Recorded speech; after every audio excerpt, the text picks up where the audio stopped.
My wife told everyone I was dead, and even held a funeral for me.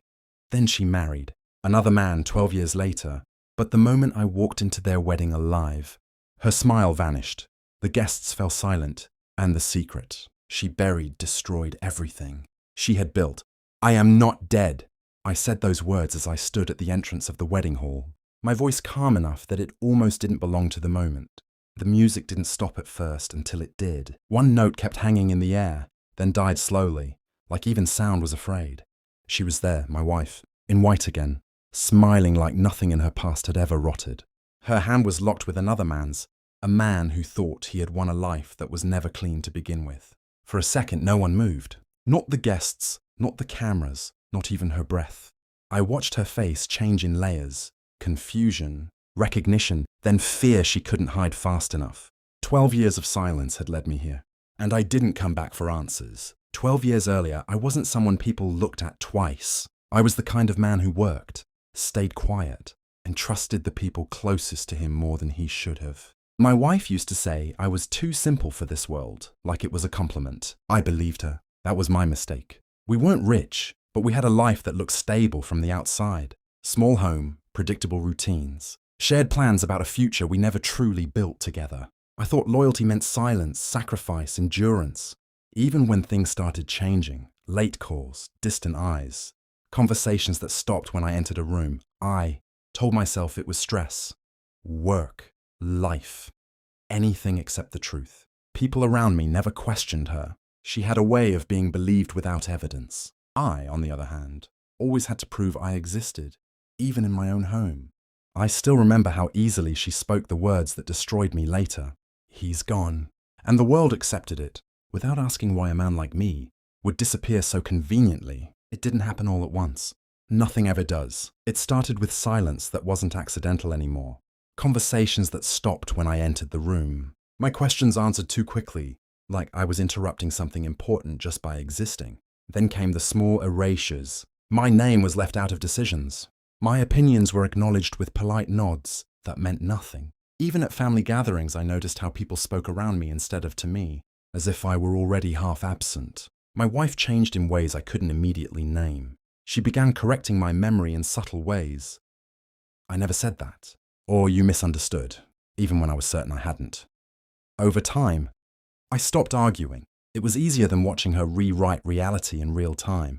Once, I came home early and saw her laughing at something on her phone. The moment she noticed me, the laughter disappeared, replaced by a calm, practiced expression. That single transition said more than any confession ever could.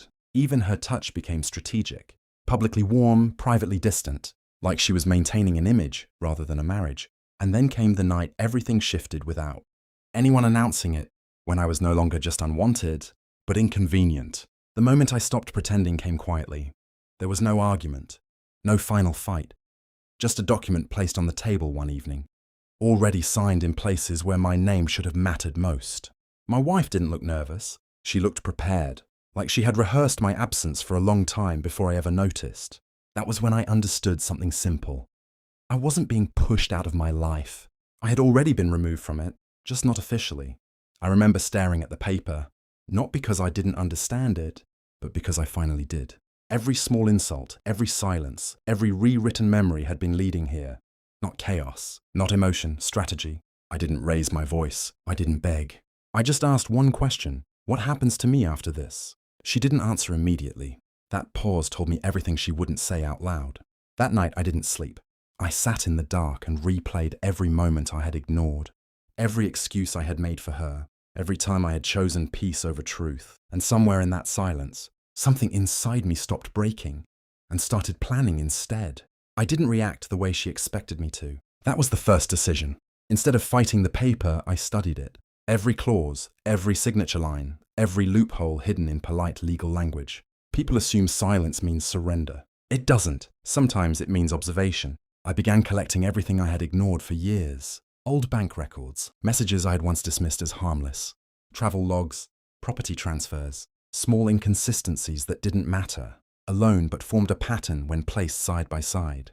I also started speaking to people she thought I had forgotten, former colleagues, distant contacts, Even one lawyer I had helped years ago when I was still useful to others. No emotional explanations, just questions, calm ones. Meanwhile, I stopped confronting her entirely. I became predictable in appearance, but unreadable in intent.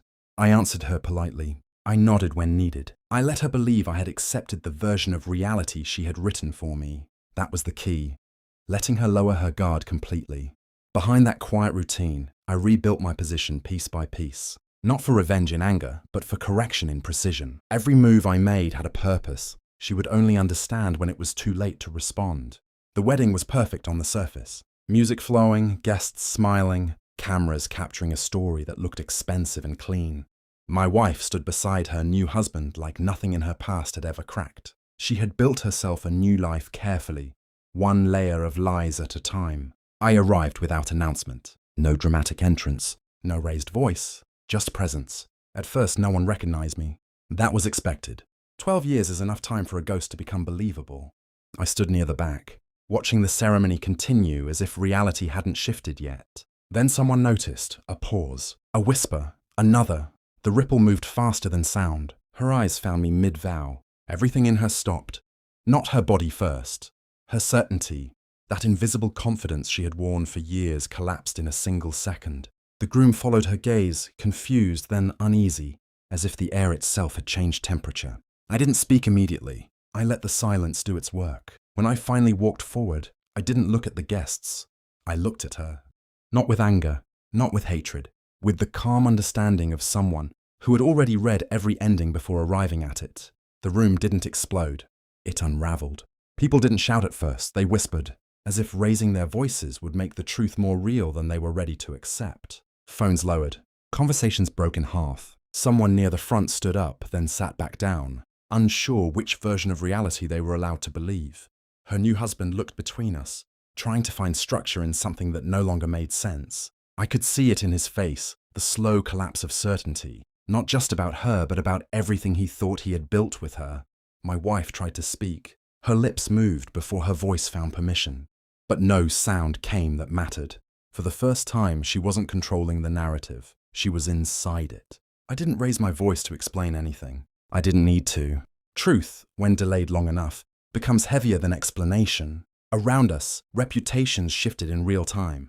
The version of her everyone admired started to crack against the version I had lived through. And mine, long erased, began returning peace. By peace in the eyes of those who once accepted my disappearance too easily. People weren't just watching a reunion, they were watching consequences finally arrive. After that night, nothing in my life felt loud anymore.